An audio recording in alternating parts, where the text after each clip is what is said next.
Okay, so 11.2 is on series and summation notation.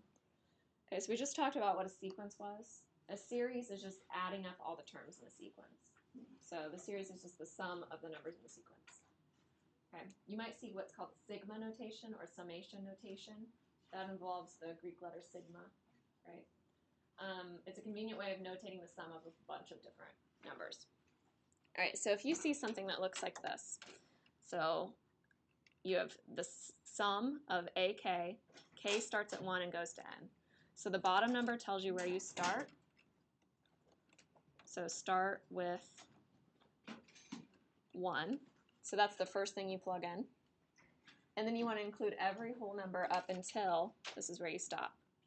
So stop at N. And you're plugging it into whatever function is right there. So like for 1A, you see how you have 2K. So I'd plug in 1, then I'd plug in 2, then I'd plug in 3, all the way to 6, and then I'd add all my things together. So sigma means sum. Okay, so if I start with 1, that means I'd have A1, I'd have A2, A3, and I go all the way to whatever N is. And then I add all those up. Okay, so pretty confusing with letters, but a lot easier with numbers. So if I see the sum K equals 1 to 6 of 2K, that means I start plugging in 1, so I'd have 2 times 1. The next one I'd have 2 times 2. The next one I'd have 2 times 3, 2 times 4, 2 times 5, and the last number I end up with is plugging in 6. Okay, so basically sigma means sum, so you find all those values and you add them together. So I'd have whatever 2 plus 4 plus 6 plus 8 plus 10 plus 12 is. So I think it's 42. All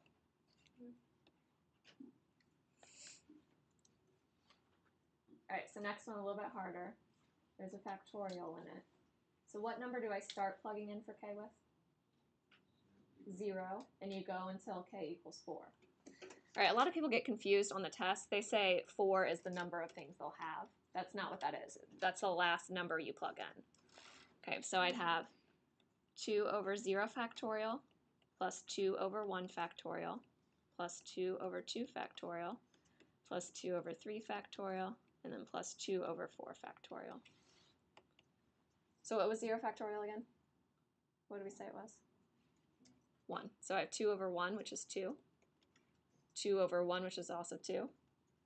2 over 2 factorial is 2. So 2 divided by 2 is 1. So far, so good.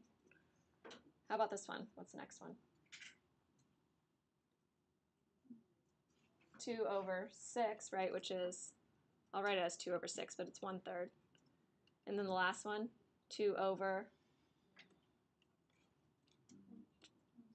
24, right? So, or 1 over 12. All right, so if you add all this together, you can use your fraction button on your calculator if you want. You get 65/12. Okay, so that would be your answer.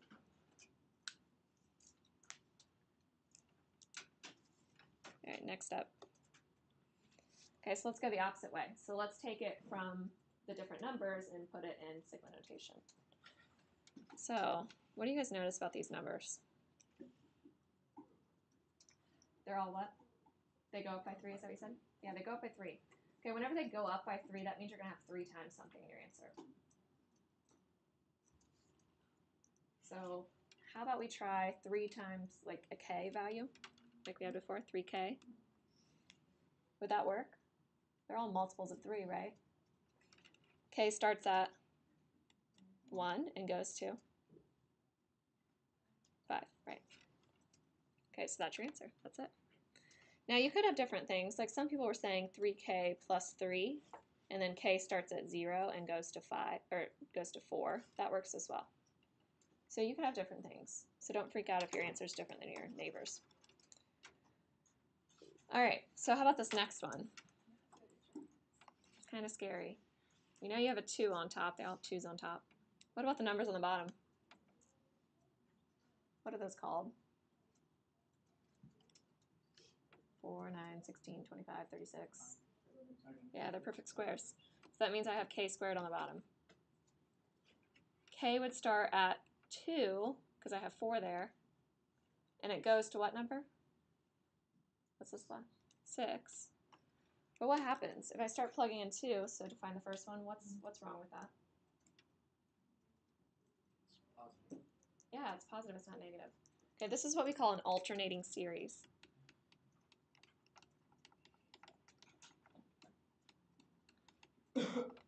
Okay, so when you have alternating series, so when they go from positive to negative, and so on, or negative to positive, positive, okay, you're going to have one of two things in it. You're going to have either negative 1 to the k, or you're going to have negative 1 to the k plus 1. One of those two things. Okay, so what if I do negative 1 to the k? Does that give me what I want? That's okay. See, if you plug in 2, negative 1 squared is positive. That's not giving me negative. But see how if you add 1 to that power, now instead of having an even number there, you have an odd number. So if you plug in 2, you'd have 3 for your power. So negative 1 to the third is a negative. Did you see how that works? So you'd either have one or the other. All right, how about this one? So you have an infinite number of things. So you would think if you're adding an infinite number of numbers, you would get infinity in the end. So let's see what this one does. Don't worry that there's an I there. It can be I, J, K. It can be any letter at the bottom. So it's just saying start with 1 for I, then 2, then 3, all the way to infinity. So I'd have 6 over 10 to the first, plus 6 over 10 to the second, plus 6 over 10 to the third, and so on, forever. So this is 6 over 10. How do I write that as a decimal? 0.6. It's 6 tenths, right? So 0.6. This one is 6 over 100. So that's 6 hundredths. Next one is 6 thousandths. So when you add all of them up, what do you get? You get 0.6 repeating. Makes sense? Or 2/3. So you can have an infinite number of numbers, and they can add up to be something finite. They can add up to be not infinity. So your answer is 2/3. All right, I just want to tell you this story on the next one. So Carl Friedrich Gauss was a famous mathematician. He was a child prodigy. So when he was 10 years old, they say different things about this story. I don't know which one's actually true, but I'll tell you the two different stories. So basically, he was kind of a little brat, and he'd always get in trouble in class.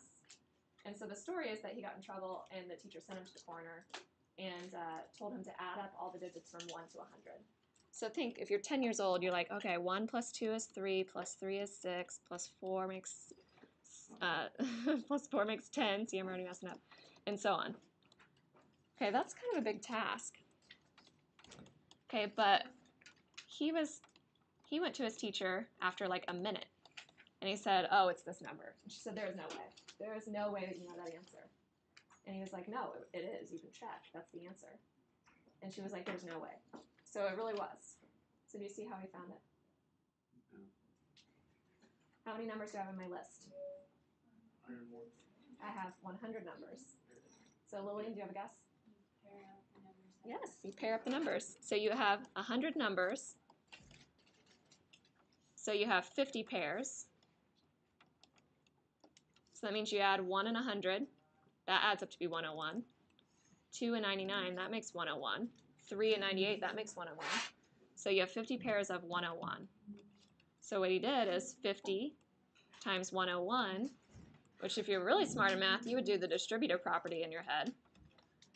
So it's really just 50 times 100, which is 5,000, plus 50 times 1, which is 50.